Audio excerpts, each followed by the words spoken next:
সামনে দীপাবলি, তাই আপনাদের সঙ্গে শেয়ার করছি স্পেশাল ঢোকার ডালনার রেসিপি, যেটা আমাদের বাড়িতে সকলেই খেতে ভীষণ পছন্দ করে। নমস্কার বন্ধুরা, সকলকে স্বাগত জানিয়ে শুরু করছি নতুন আরেকটা ভিডিও। আজ আমি আপনাদের সঙ্গে শেয়ার করব স্পেশাল ঢোকার ডালনার রেসিপি। আজ যে প্রসেসে সম্পূর্ণ নিরামিষ ঢোকার ডালনার রেসিপি শেয়ার করব, ঢোকার ডালনার স্বাদটাকে দুগুণ বাড়িয়ে দেবে। খুবই স্পেশাল একটা রেসিপি, যেটা আমি প্রায় বাড়িতে বানিয়ে থাকি আর আমাদের বাড়িতে সকলেই খেতে ভীষণ পছন্দ করে। তাহলে চলুন এই রান্নাটা দেখে নেওয়া যাক। ঢোকার ডালনা রেসিপি বানানোর জন্য এখানে আমি নিয়ে নিয়েছি রেডিমেড ঢোকার ডালনা, যেটা বাজারে খুব ইজিলি অ্যাভেলেবেল থাকে, আপনারা ওখান থেকে কিনে নিতে পারবেন। ঢোকার ডালনার এই রেসিপি বানানোর জন্য 1 বাটি মতন আমি ঢোকার ডালনা পাউডারটা নিয়ে নিয়েছি। আর ঢোকার ডালনা রেসিপি বানানোর জন্য বাটির মাপটা খুব ইম্পর্ট্যান্ট।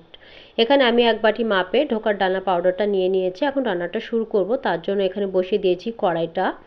এখন সামান্য পরিমাণে সর্ষের তেল গরম করে কড়াইয়ের চারিদিকে আমি ছড়িয়ে দিচ্ছি। আর ঢোকার ডালনার পাউডারটাকে আমি 2 থেকে 3 মিনিটের মতন ফ্রাই করে নেব। এটা অপশনাল, আমি এটা ফ্রাই করে নিচ্ছি, আপনারা এমনিতেও রান্না করে নিতে পারবেন।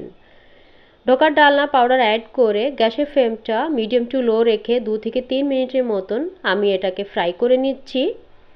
যখন সুন্দর একটা সুগন্ধ বেরোতে শুরু করবে, তখন আমি অ্যাড করে দেব এখানে যে বাটি মাপে আমি পাউডারটা এখানে অ্যাড করেছিলাম, সেই বাটি মাপে আমি 1 বাটির মতন জল এখানে অ্যাড করে দিচ্ছি।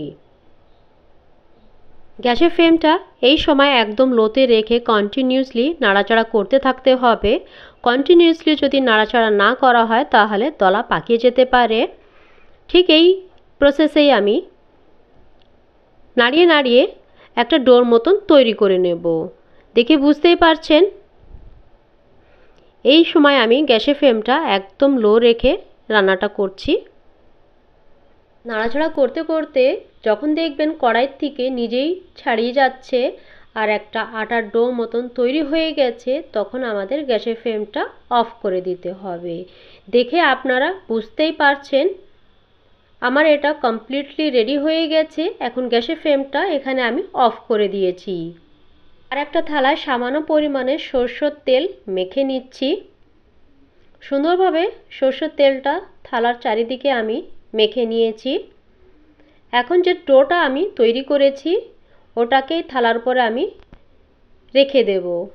ঢোকার ডালনার রেসিপির খুব ইম্পর্ট্যান্ট পার্ট, এটা যদি ঠিকঠাকভাবে বানিয়ে নিতে পারেন তাহলে ঢোকার ডালনার রেসিপি দেখবেন খেতে আর দেখতে দুটোই ভালো হবে। এই ডোটাকে আমি তেল মাখানো থালায় চারিদিকে ছড়িয়ে দিচ্ছি খুন্তির মাধ্যমে। হাত দিয়ে করবেন না, গরম আছে।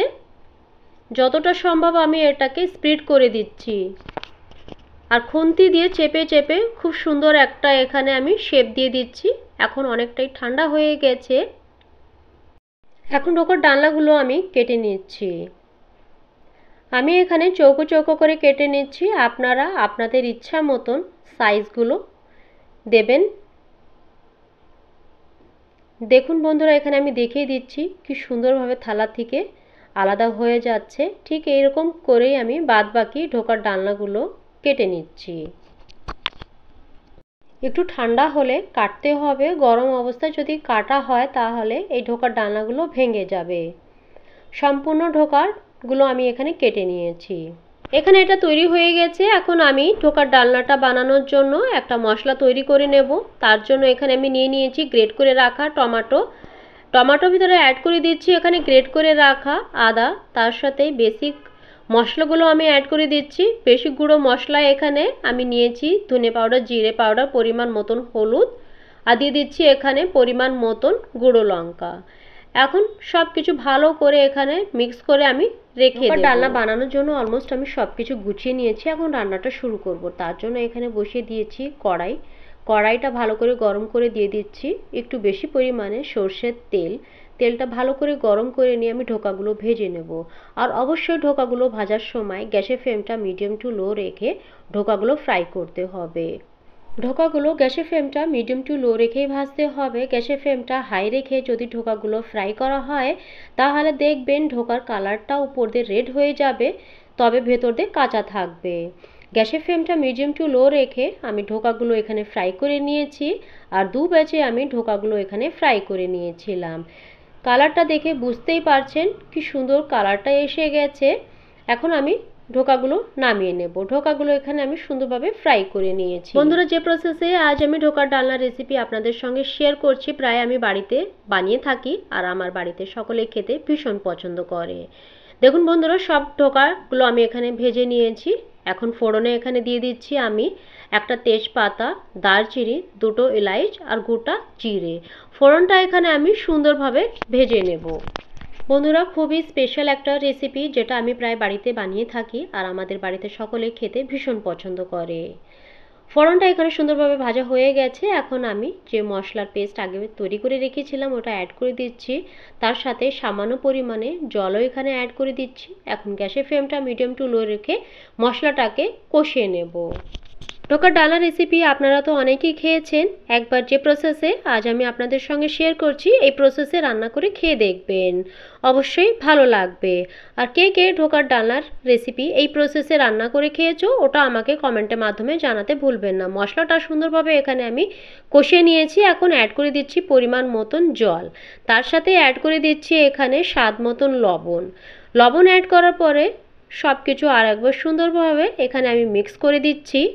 ঝোলটা যখন ভালো করে ফুটতে শুরু করবে তখন আমি অ্যাড করে দেব ভেজে রাখা ঢোকাগুলো। যে প্রসেসে আজ আমি আপনাদের সঙ্গে ঢোকার ডালনা রেসিপি শেয়ার করছি এই প্রসেসে যদি আপনারা ঢোকার ডালনা রেসিপি তৈরি করেন তাহলে দেখবেন ঢোকাগুলো গ্রেভিটা টেনে নেবে না। সবারই দেখেছি একটা কমপ্লেন থাকে ঢোকার ডালনা বানালে পরে গ্রেভিটা একদমই কমে যায়। তবে আমি যে প্রসেসে আজ আপনাদের সঙ্গে ঢোকার ডালনা রেসিপি শেয়ার করেছি এই প্রসেসে যদি আপনারা তৈরি করুন তাহলে গ্রেভিটা অ্যাজ ইট ইজ থাকবে। ঢোকাগুলো অ্যাড করে 5 মিনিটের মতন ঢাকা দিয়ে আমি এখানে রান্না করে নিয়েছিলাম। এখন অ্যাড করে দিচ্ছি সামান্য পরিমাণে গরম মশলা, হাফ চামচের মতন ঘি। তাহলে একদম রেডি আমাদের স্পেশাল ঢোকার ডালনা রেসিপি। আশা করছি এই ঢোকার ডালনা রেসিপি অবশ্যই ভালো লেগেছে। ভালো লাগলে একটা লাইক আর কমেন্টের মাধ্যমে আমাকে জানাতে ভুলবেন না।